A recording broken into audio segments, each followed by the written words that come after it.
Jaydev sir के OD में बैठ करके हम सब लोग पहले फेसबुक लाइव आए, घूमते फिरते 2 घंटा में रोसड़ा से चल के आए। तो मुझे लगा कि आज गुरुदेव मुझे चाबी लेके दे दिए कि चाबी देखो कि कैसा लगता है। तो यदि अच्छा लगता है, ये गाड़ी अच्छा लगता है, तो रास्ते में पूछ लिए कौन सा गाड़ी लोगे। बोले गुरु जी उल्टो फुल्टो हमको अच्छा नहीं लगता है। सबसे बड़ी बात ना चलेगा, साइकिल चलेगा ठीक है, लेकिन हम लेंगे तो ओडीए लेंगे। तो चलिए शुरुआत करते हैं, हम आगे बढ़ते हैं। तो सभी लोगों को नमस्कार फिर से। नमस्कार। मेरा नाम लाल बहादुर यादव रोसड़ा से मैं बिलोंग करता हूं और आज आप सब लोग के बीच में इस सफाई सेलिब्रेशन में मैं शामिल होने के लिए आप सब लोग को बहुत बहुत बधाई और धन्यवाद कहेंगे कि आप सब लोग दूर दराज एरिया से चल करके इस चिलचिलाती हुई धूप में आप सब लोग यहाँ शामिल हुए हैं। आप सब लोग को बधाई और धन्यवाद कहेंगे। Thank you. और मैं बात करना चाहता हूँ, मेरी जिंदगी की जो शुरुआत हुई थी वो बताना थोड़ा भावुक पल हो जाएगा, तो वहां जाएंगे नहीं, लेकिन मैं कुछ लम्हों के साथ शुरुआत करता हूँ। मेरी जिंदगी कुछ कैसी हो गई थी, मैं कुछ उसके बारे में जरूर बताऊंगा। मेरी जिंदगी कुछ ऐसी हो गई थी कि जहां पर बिल्कुल कहता है ना कि भाग्य और नसीब साथ देगा तो कहीं पास करोगे, नहीं तो फेल तो होना तय है। 100 मान लो कि आप फेल करोगे ही करोगे। तो मेरी जिंदगी में कुछ ऐसा ही लम्हा आ गया था कि मुझे फेल होने से कोई माइकलाल रोक नहीं सकता था, लेकिन मुझे आचार्य चाणक्य की वो बातें, जब चाणक्य चंद्रगुप्त मौर्य से वो बात करते हैं और कहते हैं कि भाग्य की बात आती है, तो चंद्रगुप्त मौर्य पूछते हैं कि आचार्य यदि भाग्य में ही लिखा होगा तो फिर कर्म करने की क्या जरूरत है। आचार्य चाणक्य ने कहा कि यदि तुम्हारे भाग्य में ही लिखा होगा कि कर्म करके ही, मेहनत करके ही संभव है, तो तुम्हें मेहनत तो करना ही पड़ेगा। तो उन्होंने फिर चिर चंद्रगुप्त के बारे में आप जानते हैं कि स्वतंत्र भारत के सबसे, अखंड भारत का कहिए सबसे बड़े राजा बन के आए, उभर के आए, जिनके माता पिता को कोई ट्रेस नहीं मिलता है। और हमारे तो माता पिता को ट्रेस मिलता है, भले मेरी मम्मी कैंसर से मर गई, पिताजी तो जिंदा है। तो वहां से मुझे थोड़ा एविडेंस मिला, प्रूफ मिला। उसके बाद भगवान कृष्ण की भगवत गीता के अंदर में भी वही बात लिखा हुआ है कि कर्म के आधार पर फल मिलेगा। यहां तक भगवान कृष्ण ये भी बोलते हैं कि कर्म पर मेरा भी अधिकार नहीं है, मेरा भी अधिकार नहीं है कर्म पर। जो इंसान जैसा कर्म करेगा उसको वैसा फल मिलेगा।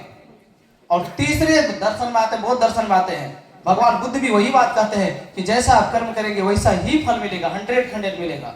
और अब चौथे अध्याय में आइए, हमारे इस कलयुग के अंदर में देवोदेव आदिदेव कह सकते हैं, महादेव के समान कह सकते हैं हमारे संजीव सर के लिए, कि वो क्या कहते हैं कि यदि भाग्य और नसीब में तुम्हारा नहीं भी लिखा होगा ना तो कोई फर्क नहीं पड़ता है। तुम जब प्रोडक्ट देते हो ठंडा स्टिग्नोडॉक, गाइनोडॉक, क्लोरोडॉक, जिस इंसान को, किसी को घुटने की दर्द समस्या दूर हो जाता है, किसी की माँ नहीं बनने की सौभाग्य मिला, 17 साल 18 साल उसके घरों में संतान की प्राप्ति हो जाता है, कि वही कैंसर से पीड़ित रहता है और वो इंसान को शमशान घाटे जाने की नौबत आ रही है, वो इंसान ठीक हो जाता है, उसकी दुआ तुम्हारे काम आ जाएगा, 2-4 लोग आएंगे और तुमको डायमंड बना देंगे।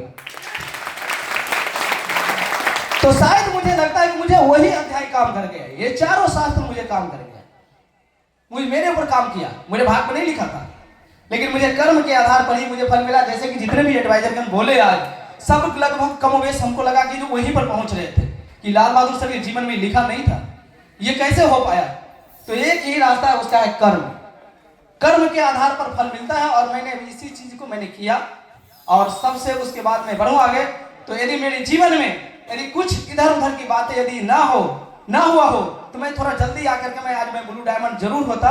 इधर उधर की बात इसलिए कहेंगे, कुछ पारिवारिक समस्या थी, जमीनी विवाद था, ये सब लेकर के थोड़ा इधर उधर हो गया था, लेकिन उसके बावजूद भी मैं अपने आप को संभाला।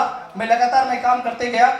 थोड़ा मैं क्रिकेटर होने के नाते थोड़ा मैं पोजीशन थोड़ा कर ही लेता हूँ, बैकफुट कभी फ्रंट फुट, कभी फ्रंट फुट, कभी बैकफुट पर जाके खेलना तो आता था। वही कभी अच्छा दिन है तो चलो आगे बढ़ के खेल लेते हैं, और नहीं बुरा दिन है तो बैकफुट पर जाके सिंगल डबल, नहीं तो डॉट गेंद खेलते रहो। तो ऐसे करके हम चलाते गए। लेकिन आज ये सब कुछ यदि संभव हुआ, तो मैं 1-2 एग्जाम्पल और लेके आ रहा हूँ, जहां पर महान तेंदुलकर साहब का जिन्होंने 23 साल देश के अंदर में टिके रहे, और तभी तो भारत रत्न बने ना। तभी तो बने ना। 1-2 दिन में भारत रत्न कोई बना है तो उसका नाम बता दीजिए। कोई नहीं बना ना, तो टिक कर बल्लेबाजी करना होगा ना।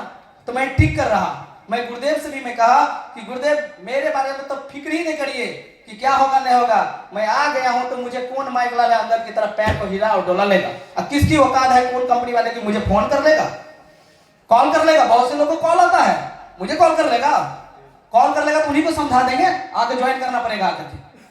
तो ये भी संभव नहीं है। उसके बाद मैं बात करूं, यदि ये सक्सेस के पीछे यदि सबसे बड़ा यदि किसी का कारण है और कोई ठोस आधार है, आप जानते हैं कि धरती पर कोई भी इंसान यदि सफल हुआ है ना, उसको एक जीवन में एक मार्गदर्शक चाहिए। क्या चाहिए? मार्गदर्शक चाहिए। और मार्गदर्शक कोई और नहीं चाहिए, कृष्ण जैसा साक्षात से साक्षात कृष्ण चाहिए। कैसा चाहिए? साक्षात कृष्ण जैसा मार्गदर्शक चाहिए। और कोई और नहीं, हमारे मार्गदर्शक महान गुरुदेव सरवर खान सर और जयदेव सर को कोटि कोटि धन्यवाद कहेंगे, नमन कहेंगे। यदि गुरुदेव ना होते तो ये बिल्कुल नालायक, मतलब सुसाइड करने वाला लड़का, वो सुसाइड करने वाला लड़का सुसाइड नहीं करके आज स्टेज पर बोल रहा है। आज सारे लोग बोल रहे थे, कोई बोलते हैं 3,97,000, कोई बोलते हैं 3,60,000, कोई बोलते हैं 3,95,000, कोई 94,000। पता नहीं कैसे कैसे क्या क्या कहा, किनको क्या एविडेंस मिला, प्रूफ मिला है। लेकिन ये बात सब सही है कि 4 लाख रुपया तो आया ही मेरे अकाउंट में, इसमें कोई डाउट थोड़े है। जिसको देखना है जाकर देख ले, टीडीएस काट के 3,86,000 अकाउंट में आया है। क्लियर है ना?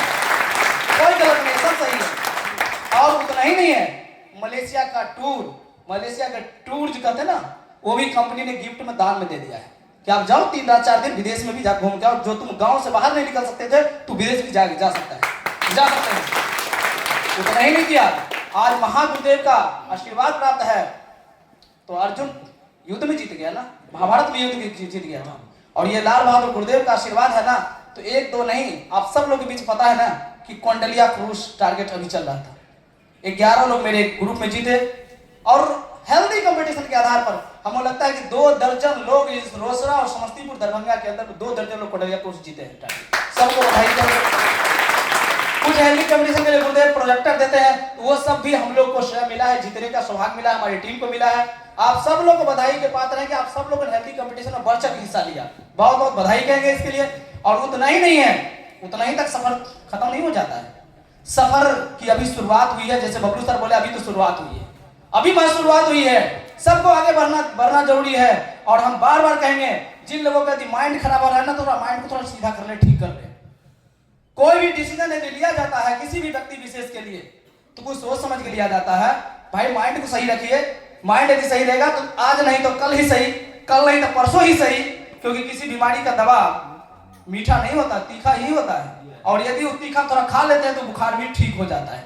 जस्ट लाइक कोई डिसीजन होता है ना, उसमें बहुत बड़ी सफलता दिखाई देती है आगे चल के। और सफलता आपको मिलेगी, सफलता मिलेगी, क्योंकि आपके पास कौन सा अपलाइन है? जयदेव सर जैसा, कृष्ण जैसे अपलाइन खड़े हैं। किसे करो भाई आगे खड़ा था, रन बागड़े खड़ा था, लेकिन जीता कौन? पांडा भी जीता ना, और पांडा भी जीता ना। तो फिर आप लोग नहीं जीतेंगे क्या? आप लोग जीतने की नहीं ना बताइए, हर लोग जीतेंगे, हर लोग जीत के आएंगे। और काठमांडू में जाकर विजय पताका फहराएंगे इस बार। सारे लोग यहाँ पर, जितने भी लोग यहाँ बैठे हैं, सभी लोग जाएंगे काठमांडू चल के जाएंगे। और ये सफायर सेलिब्रेशन के फिर से मैं कहूँगा बहुत बहुत बधाई। आज मुझे कुछ ज्यादा बोलना नहीं है, आप सब लोग जानते हैं आज की सक्सेस की जो भी बातें हैं, ये सब कुछ समर्पित है हमारे गुरुदेव जयदेव सर, खान सर और अवधेश नारायण सर को चरणों में, श्री चरणों में समर्पित है। क्योंकि ये मैं कुछ नहीं हुआ गुरुदेव, ये सब कुछ आपके आशीर्वाद की कृपा है। और आगे भी आशीर्वाद बनाए रखेंगे गुरुजी, तो इससे भी बड़ी मुकाम हासिल होगी।